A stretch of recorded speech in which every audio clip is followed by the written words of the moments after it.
नमस्कार, micro FM में आपका स्वागत है। आज सुनिए मुंशी प्रेमचंद की लिखी कहानी प्रेरणा। मेरी कक्षा में सूर्य प्रकाश से ज्यादा ऊधमी कोई लड़का न था, बल्कि यूं कहो कि अध्यापन काल के 10 वर्षों में मुझे ऐसी विषम प्रकृति के शिष्य से साब का न पड़ा था। कपट क्रीड़ा में उसकी जान बसती थी। अध्यापकों को बनाने और चिढ़ाने, उद्योगी बालकों को छेड़ने और रुलाने में ही उसे आनंद आता था। ऐसे ऐसे षड्यंत्र रचता, ऐसे ऐसे फंदे डालता, ऐसे ऐसे बंधन बांधता कि देखकर आश्चर्य होता था। गिरोहबंदी में अभ्यस्त था। खुदाई फौजदारों की एक फौज बना ली थी और उसके आतंक से शाला पर शासन करता था। मुख्य अधिष्ठाता की आज्ञा टल जाए, मगर क्या मजाल कि कोई उसके हुक्म की अवज्ञा कर सके। स्कूल के चपरासी और अर्दली उससे थर थर कांपते थे। इंस्पेक्टर का मुआयना होने वाला था। मुख्य अधिष्ठाता ने हुक्म दिया कि लड़के निर्दिष्ट समय से आधा घंटा पहले आ जाए। मतलब यह था कि लड़कों को मुआयने के बारे में कुछ जरूरी बातें बता दी जाए। मगर 10 बज गए। इंस्पेक्टर साहब आकर बैठ गए और मदरसे में एक लड़का भी नहीं। 11 बजे सब छात्र इस तरह निकल पड़े जैसे कोई पिंजरा खोल दिया गया हो। इंस्पेक्टर साहब ने कैफियत में लिखा, डिसिप्लिन बहुत खराब है। प्रिंसिपल साहब की किरकिरी हुई, अध्यापक बदनाम हुए और यह सारी शरारत सूर्य प्रकाश की थी। मगर बहुत पूछताछ करने पर भी किसी ने सूर्य प्रकाश का नाम तक न लिया। मुझे अपनी संचालन विधि पर गर्व था। ट्रेनिंग कॉलेज में इस विषय में मैंने ख्याति प्राप्त की थी, मगर यहां मेरा सारा संचालन कौशल जैसे मोर्चा खा गया था। कुछ अक्ल ही काम न करती कि शैतान को कैसे सन्मार्ग पर लाएं। कई बार अध्यापकों की बैठक हुई, पर यह गिरह न खुली। नई शिक्षा विधि के अनुसार मैं दंड नीति का पक्षपाती न था, मगर यहां हम इस नीति से केवल इसलिए विरक्त थे कि कहीं उपचार से भी रोग असाध्य न हो जाए। सूर्य प्रकाश को स्कूल से निकाल देने का प्रस्ताव भी किया गया, पर इसे अपनी अयोग्यता का प्रमाण समझकर हम इस नीति का व्यवहार करने का साहस न कर सके। 20-22 अनुभवी और शिक्षा शास्त्र के आचार्य एक 12-13 साल के उद्दंड बालक का सुधार न कर सके। यह विचार बहुत ही निराशाजनक था। यूं तो सारा स्कूल उससे त्राही त्राही करता था, मगर सबसे ज्यादा संकट में मैं था, क्योंकि वह मेरी कक्षा का छात्र था और उसकी शरारतों का कुफ्ल मुझे भोगना पड़ता था। मैं स्कूल आता तो हरदम यही खटका लगा रहता था कि देखें आज क्या विपत्ति आती है। एक दिन मैंने अपनी मेज की दराज खोली तो उसमें से एक बड़ा सा मेंढक निकल पड़ा। मैं चौंक कर पीछे हटा तो क्लास में एक शोर मच गया। उसकी ओर सरोष नेत्रों से देखकर रह गया। सारा घंटा उपदेश में बीत गया और वह पट्ठा सिर झुकाए नीचे मुस्करा रहा था। मुझे आश्चर्य होता था कि यह नीचे की कक्षाओं में कैसे पास हुआ था। एक दिन मैंने गुस्से से कहा, तुम इस कक्षा से उम्र भर नहीं पास हो सकते। सूर्य प्रकाश ने अविचलित भाव से कहा, आप मेरे पास होने की चिंता न करें। मैं हमेशा पास हुआ हूं और अब की भी हूंगा। असंभव? असंभव संभव हो जाएगा। मैं आश्चर्य से उसका मुंह देखने लगा। ज़हीन से ज़हीन लड़का भी अपनी सफलता का दावा इतने निर्विवाद रूप से न कर सकता था। मैंने सोचा वह प्रश्न पत्र उड़ा लेता होगा। मैंने प्रतिज्ञा की, अब की इसकी एक चाल भी न चलने दूंगा। देखूं कितने दिन इस कक्षा में पड़ा रहता है, आप घबरा कर निकल जाएगा। वार्षिक परीक्षा के अवसर पर मैंने असाधारण देखभाल से काम लिया, मगर जब सूर्य प्रकाश का उत्तर पत्र देखा तो मेरे विस्मय की सीमा न रही। मेरे 2 पर्चे थे, दोनों ही में उसके नंबर कक्षा में सबसे अधिक थे। मुझे खूब मालूम था कि वह मेरे किसी पर्चे का कोई प्रश्न भी हल नहीं कर सकता। मैं इसे सिद्ध कर सकता था, मगर उसके उत्तर पत्रों को क्या करता। लिपि में इतना भेद न था जो कोई संदेह उत्पन्न कर सकता। मैंने प्रिंसिपल से कहा तो वह भी चकरा गए, मगर उन्हें भी जानबूझकर मक्खी निगलनी पड़ी। मैं कदाचित स्वभाव ही से निराशावादी हूं। अन्य अध्यापकों को मैं सूर्य प्रकाश के विषय में जरा भी चिंतित न पाता था, मानो ऐसे लड़कों का स्कूल में आना कोई नई बात नहीं। मगर मेरे लिए वह एक विकट रहस्य था। अगर यही ढंग रहे तो एक दिन या तो जेल में होगा या पागल खाने में। उसी साल मेरा तबादला हो गया। यद्यपि यहाँ का जलवायु मेरे अनुकूल था, प्रिंसिपल और अन्य अध्यापकों से मैत्री हो गई थी, मगर मैं अपने तबादले से खुश हुआ, क्योंकि सूर्य प्रकाश मेरे मार्ग का कांटा न रहेगा। लड़कों ने मुझे विदाई की दावत दी और सबके सब स्टेशन तक पहुंचाने आए। उस वक्त सभी लड़के आंखों में आंसू भरे हुए थे। मैं भी अपने आंसुओं को न रोक सका। सहसा मेरी निगाह सूर्य प्रकाश पर पड़ी, जो सबसे पीछे लज्जित खड़ा था। मुझे ऐसा मालूम हुआ कि उसकी आंखें भी भीगी थीं। मेरा जी बार बार चाहता था कि चलते चलते उसे दो चार बातें कर लूं। शायद वह भी मुझसे कुछ कहना चाहता था, मगर न मैंने पहले बातें की न उसने। हालांकि मुझे बहुत दिनों तक इसका खेद रहा। उसकी झिझक तो क्षमा के योग्य थी, पर मेरा अवरोध अक्षम्य था। संभव था उस करुणा और ग्लानि की दशा में मेरी दो चार निष्कपट बातें उसके दिल पर असर कर जाती, मगर इन्हीं खोए हुए अवसरों का नाम तो जीवन है। गाड़ी मंदगति से चली। लड़के कई कदम तक उसके साथ दौड़े। मैं खिड़की के बाहर सिर निकाले खड़ा था। कुछ देर मुझे उनके हिलते हुए रूमाल नजर आए, फिर वे रेखाएं आकाश में विलीन हो गईं, मगर एक अल्पकाय मूर्ति अब भी प्लेटफॉर्म पर खड़ी थी। मैंने अनुमान किया वह सूर्य प्रकाश है। उस समय मेरा हृदय किसी विकल कैदी की भांति घृणा, मालिन्य और उदासीनता के बंधनों को तोड़ तोड़ कर उसके गले मिलने के लिए तड़प उठा। नए स्थान की नई चिंताओं ने बहुत जल्द मुझे अपनी ओर आकर्षित कर लिया। पिछले दिनों की याद एक हसरत बनकर रह गई। न किसी का कोई खत आया, न मैंने कोई खत लिखा। शायद दुनिया का यही दस्तूर है। वर्षा के बाद वर्षा की हरियाली कितने दिनों रहती है। संयोग से मुझे इंग्लैंड में विद्याभ्यास करने का अवसर मिल गया। वहां 3 साल लग गए। वहां से लौटा तो एक कॉलेज का प्रिंसिपल बना दिया गया। यह सिद्धि मेरे लिए बिल्कुल आशातीत थी। मेरी भावना स्वप्न में भी इतनी दूर न उड़ी थी, किंतु पदलिप्सा अब किसी और भी ऊंची डाली पर आश्रय लेना चाहती थी। शिक्षा मंत्री से रब्त जब्त पैदा किया। मंत्री महोदय मुझ पर कृपा रखते थे, मगर वास्तव में शिक्षा के मौलिक सिद्धांतों का उन्हें ज्ञान न था। मुझे पाकर उन्होंने सारा भार मेरे ऊपर डाल दिया। घोड़े पर वह सवार थे, लगाम मेरे हाथ में थी। फल यह हुआ कि उनके राजनैतिक विपक्षियों से मेरा विरोध हो गया। मुझ पर जा बेजा आक्रमण होने लगे। मैं सिद्धांत रूप से अनिवार्य शिक्षा का विरोधी हूं। मेरा विचार है कि हर एक मनुष्य की उन विषयों में ज्यादा स्वाधीनता होनी चाहिए जिनका उससे निज का संबंध है। मेरा विचार है कि यूरोप में अनिवार्य शिक्षा की जरूरत है, भारत में नहीं। भौतिकता पश्चिमी सभ्यता का मूल तत्व है। वहां किसी काम की प्रेरणा आर्थिक लाभ के आधार पर होती है। जिंदगी की जरूरत ज्यादा है, इसलिए जीवन संग्राम भी अधिक भीषण है। माता पिता भोग के दास होकर बच्चों को जल्द से जल्द कुछ कमाने पर मजबूर करते हैं। इसकी जगह कि वह मद का त्याग करके 1 शिलिंग रोज की बचत कर लें, वे अपने कमसिन बच्चे को 1 शिलिंग की मजदूरी करने के लिए दबाएंगे। भारतीय जीवन में सात्विक सरलता है। हम उस वक्त तक अपने बच्चों से मजदूरी नहीं कराते जब तक कि परिस्थिति हमें विवश न कर दे। दरिद्र से दरिद्र हिंदुस्तानी मजदूर भी शिक्षा के उपकारों का कायल है। उसके मन में यह अभिलाषा होती है कि मेरा बच्चा 4 अक्षर पढ़ जाए। इसीलिए नहीं कि उसे कोई अधिकार मिलेगा, बल्कि केवल इसलिए कि विद्या मानवीय शील का एक श्रृंगार है। अगर यह जानकर भी वह अपने बच्चे को मदरसे नहीं भेजता, तो समझ लेना चाहिए कि वह मजबूर है।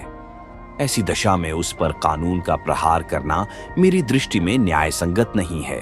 इसके सिवाय मेरे विचार में अभी हमारे देश में योग्य शिक्षकों का अभाव है।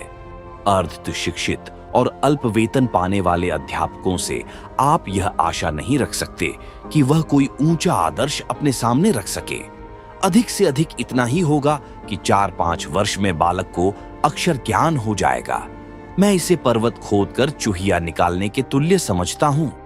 वयस प्राप्त हो जाने पर यह मसला 1 महीने में आसानी से तय किया जा सकता है। मैं अनुभव से कह सकता हूं कि युवावस्था में हम जितना ज्ञान 1 महीने में प्राप्त कर सकते हैं, उतना बाल्यावस्था में 3 साल में भी नहीं कर सकते। फिर खामख्वाह बच्चों को मदरसे में कैद करने से क्या लाभ? मदरसे के बाहर रहकर उसे स्वच्छ वायु तो मिलती, प्राकृतिक अनुभव तो होते। पाठशाला में बंद करके तो आप उसके मानसिक और शारीरिक दोनों विधानों की जड़ काट देते हैं। इसलिए जब प्रांतीय व्यवस्थापक सभा में अनिवार्य शिक्षा का प्रस्ताव पेश हुआ तो मेरी प्रेरणा से मिनिस्टर साहब ने उसका विरोध किया। नतीजा यह हुआ कि प्रस्ताव अस्वीकृत हो गया। फिर क्या था? मिनिस्टर साहब की और मेरी वह लेदे शुरू हुई कि कुछ न पूछिए। व्यक्तिगत आक्षेप किए जाने लगे। मैं गरीब की बीवी था, मुझे ही सबकी भाभी बनना पड़ा। मुझे देशद्रोही, उन्नति का शत्रु और नौकरशाही का गुलाम कहा गया। मेरे कॉलेज में जरा सी भी कोई बात होती तो काउंसिल में मुझ पर वर्षा होने लगती। मैंने एक चपरासी को पृथक किया। सारी काउंसिल पंजे झाड़कर मेरे पीछे पड़ गई। आखिर मिनिस्टर साहब को मजबूर होकर उस चपरासी को बहाल करना पड़ा। यह अपमान मेरे लिए असह्य था। शायद कोई भी इसे सहन न कर सकता। मिनिस्टर साहब से मुझे शिकायत नहीं, वह मजबूर थे। हाँ, इस वातावरण में काम करना मेरे लिए दुस्साध्य हो गया।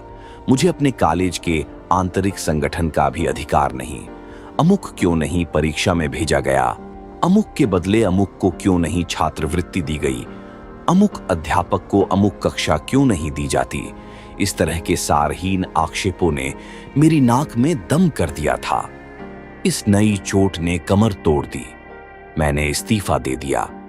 मुझे मिनिस्टर साहब से इतनी आशा अवश्य थी कि वह कम से कम इस विषय में न्यायपरायणता से काम लेंगे, मगर उन्होंने न्याय की जगह नीति को मान्य समझा और मुझे कई साल की भक्ति का यह फल मिला कि मैं पदच्युत कर दिया गया। संसार का ऐसा कटु अनुभव मुझे अब तक न हुआ था। ग्रह भी कुछ बुरे आ गए थे। उन्हीं दिनों पत्नी का देहांत हो गया। अंतिम दर्शन भी न कर सका।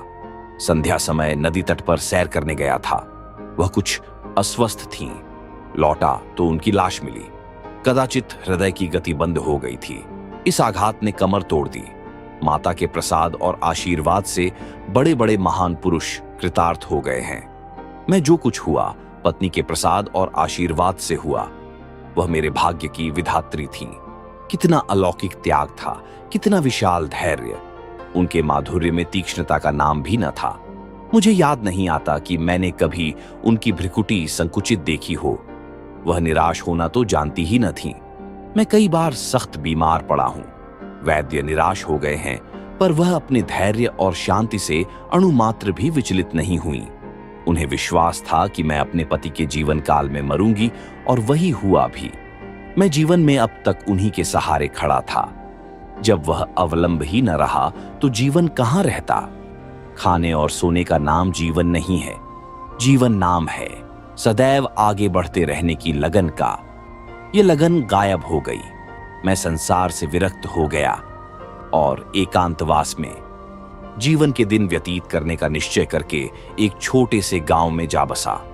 चारों तरफ ऊंचे ऊंचे टीले थे। एक ओर गंगा बहती थी। मैंने नदी के किनारे एक छोटा सा घर बना लिया और उसी में रहने लगा। मगर काम करना तो मानवीय स्वभाव है। बेकारी में जीवन कैसे कटता? मैंने एक छोटी सी पाठशाला खोल ली।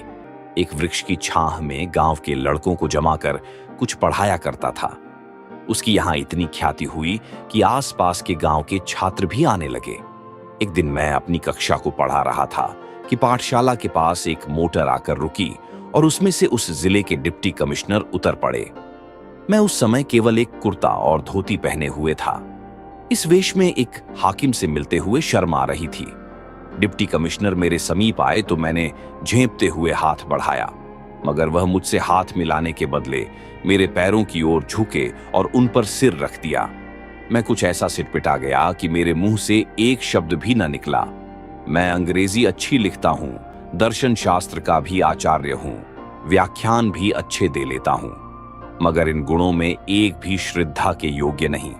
श्रद्धा तो ज्ञानियों और साधुओं ही के अधिकार की वस्तु है। अगर मैं ब्राह्मण होता तो एक बात थी, हालांकि एक सिविलियन का किसी ब्राह्मण के पैरों पर सिर रखना अचिंतनीय है। मैं अभी इसी विस्मय में पड़ा हुआ था कि डिप्टी कमिश्नर ने सिर उठाया और मेरी तरफ देखकर कहा, आपने शायद मुझे पहचाना नहीं। इतना सुनते ही मेरे स्मृति नेत्र खुल गए। बोला, आपका नाम सूर्य प्रकाश तो नहीं है? जी हां, मैं आपका वही अभागा शिष्य हूं। 12-13 वर्ष हो गए। सूर्य प्रकाश ने मुस्कुराकर कहा, अध्यापक लड़कों को भूल जाते हैं, पर लड़के उन्हें हमेशा याद रखते हैं। मैंने उसी विनोद के भाव से कहा, तुम जैसे लड़कों को भूलना असंभव है। सूर्य प्रकाश ने विनीत स्वर में कहा, उन्हीं अपराधों को क्षमा कराने के लिए सेवा में आया हूं। मैं सदैव आपकी खबर लेता रहता था।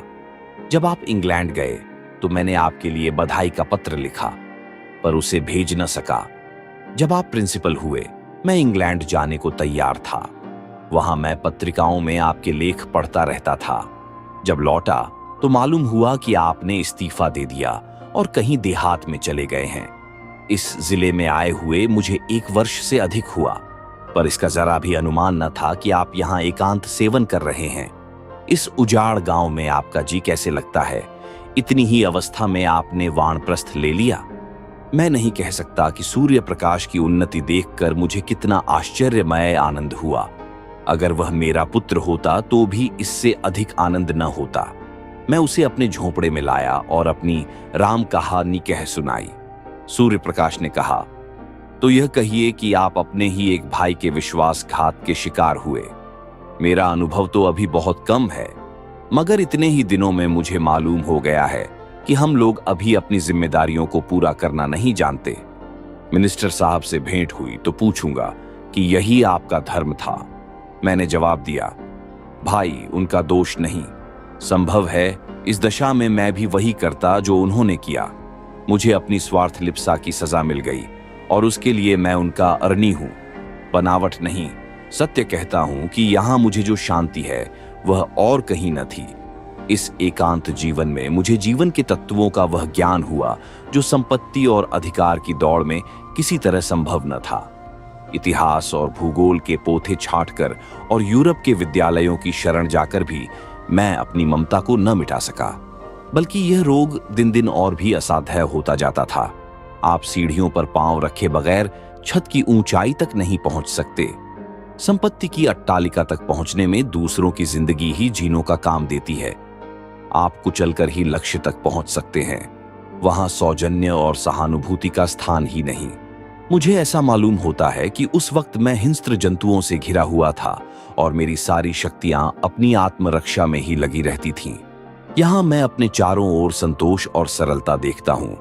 मेरे पास जो लोग आते हैं कोई स्वार्थ लेकर नहीं आते और न मेरी सेवाओं में प्रशंसा या गौरव की लालसा है।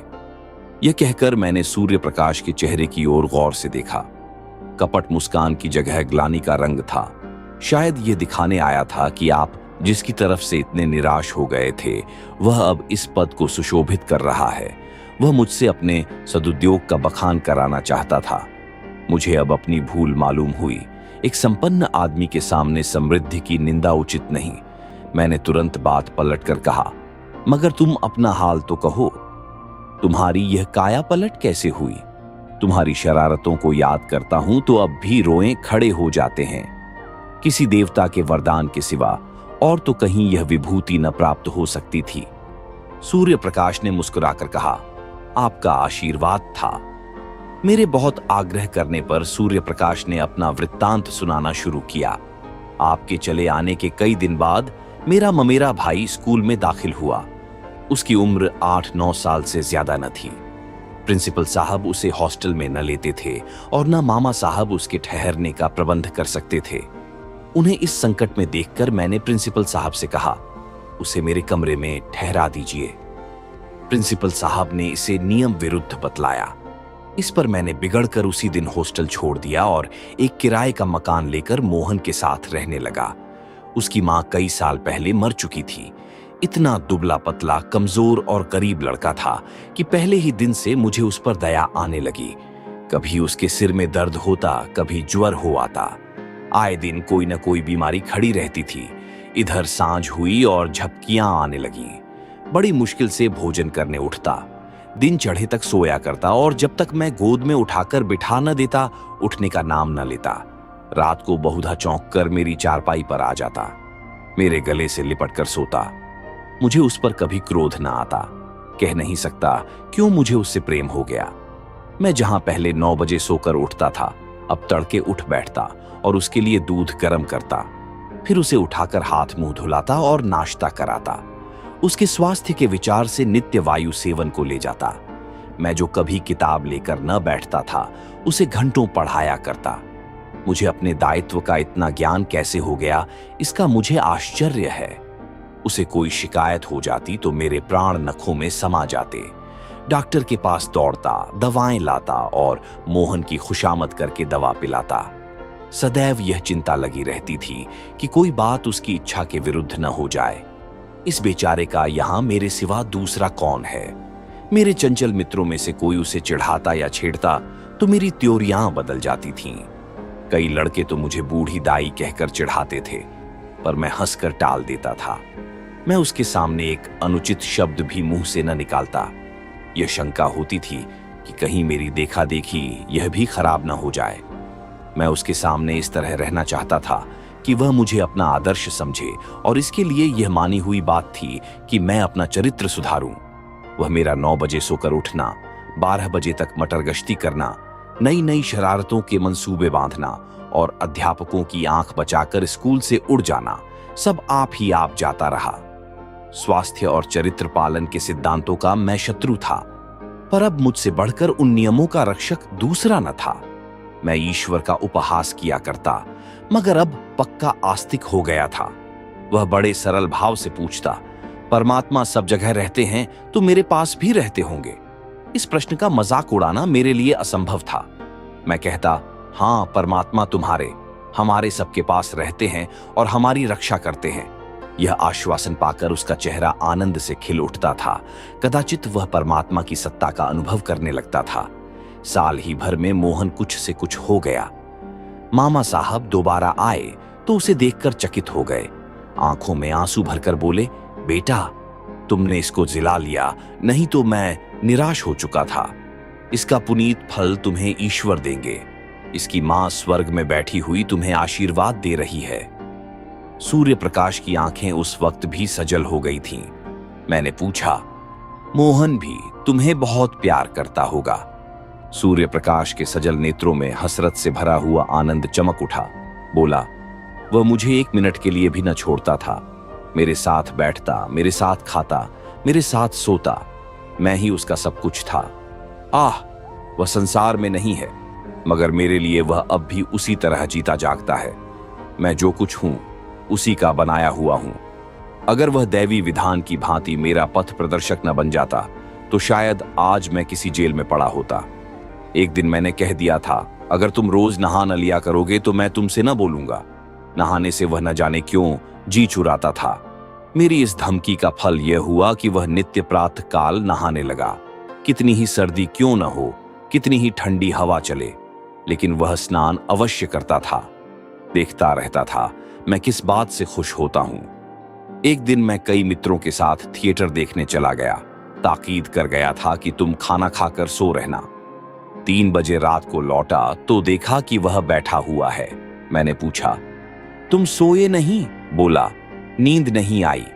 उस दिन से मैंने थिएटर जाने का नाम न लिया। बच्चों में प्यार की जो एक भूख होती है, दूध, मिठाई और खिलौनों से भी ज्यादा मादक, जो मां की गोद के सामने संसार की निधि की भी परवाह नहीं करती, मोहन की वह भूख कभी संतुष्ट न होती थी। पहाड़ों से टकराने वाली सारस की आवाज की तरह वह सदैव उसकी नसों में गूंजा करती थी। जैसे भूमि पर फैली हुई लता कोई सहारा पाते ही उससे चिपट जाती है, वही हाल मोहन का था। वह मुझसे ऐसा चिपट गया था कि पृथक किया जाता तो उसकी कोमल बेल के टुकड़े टुकड़े हो जाते। वह मेरे साथ 3 साल रहा और तब मेरे जीवन में प्रकाश की एक रेखा डालकर अंधकार में विलीन हो गया। उस जीर्ण काया में कैसे कैसे अरमान भरे हुए थे। कदाचित ईश्वर ने मेरे जीवन में एक अवलंब की सृष्टि करने के लिए उसे भेजा था। उद्देश्य पूरा हो गया तो वह क्यों रहता। गर्मियों की तातील थी। 2 तातीलों में मोहन मेरे ही साथ रहा था। मामा जी के आग्रह करने पर भी घर न आया। अब की कॉलेज के छात्रों ने कश्मीर यात्रा करने का निश्चय किया और मुझे उसका अध्यक्ष बनाया। कश्मीर यात्रा की अभिलाषा मुझे चिरकाल से थी। इसी अवसर को गनीमत समझा। मोहन को मामा जी के पास भेजकर मैं कश्मीर चला गया। 2 महीने के बाद लौटा तो मालूम हुआ मोहन बीमार है। कश्मीर में मुझे बार बार मोहन की याद आती थी और जी चाहता था लौट जाऊं। मुझे उस पर इतना प्रेम है, इसका अंदाज मुझे कश्मीर जाकर हुआ। लेकिन मित्रों ने पीछा न छोड़ा। उसकी बीमारी की खबर पाते ही मैं अधीर हो उठा और दूसरे ही दिन उसके पास जा पहुंचा। मुझे देखते ही उसके पीले और सूखे हुए चेहरे पर आनंद की स्फूर्ति झलक पड़ी। मैं दौड़कर उसके गले से लिपट गया।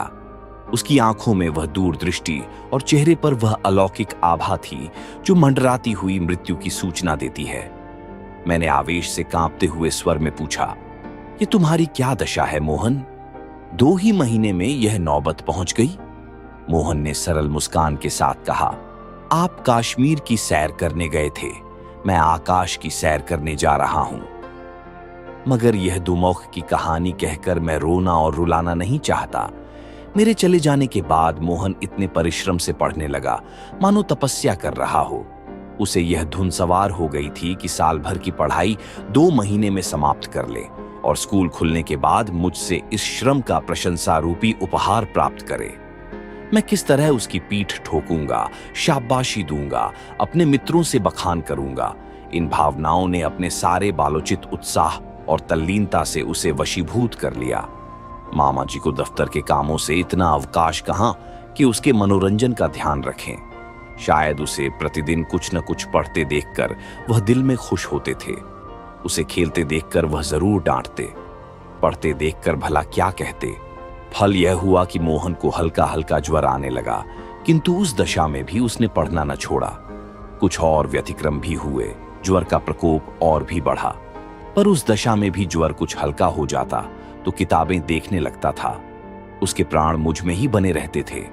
ज्वर की दशा में भी नौकरों से पूछता, भैया का पत्र आया, वह कब आएंगे? इसके सिवा और कोई दूसरी अभिलाषा न थी। अगर मुझे मालूम होता कि मेरी कश्मीर यात्रा इतनी महंगी पड़ेगी तो उधर जाने का नाम भी न लेता। उसे बचाने के लिए मुझसे जो कुछ हो सकता था वह मैंने सब किया, किंतु बुखार टाइफाइड था, उसकी जान लेकर ही उतरा।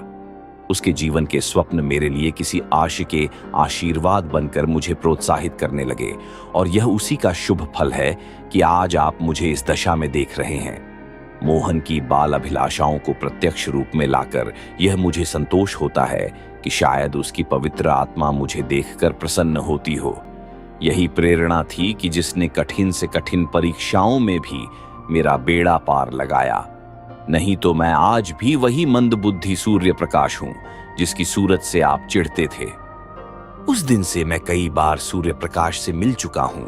वह जब इस तरफ आ जाता है तो बिना मुझसे मिले नहीं जाता। मोहन को अब भी वह अपना इष्ट देव समझता है। मानव प्रकृति का यह एक ऐसा रहस्य है जिसे मैं आज तक नहीं समझ सका। धन्यवाद। ऐसे ही कहानियों को सुनने के लिए सब्सक्राइब करें माइको FM को।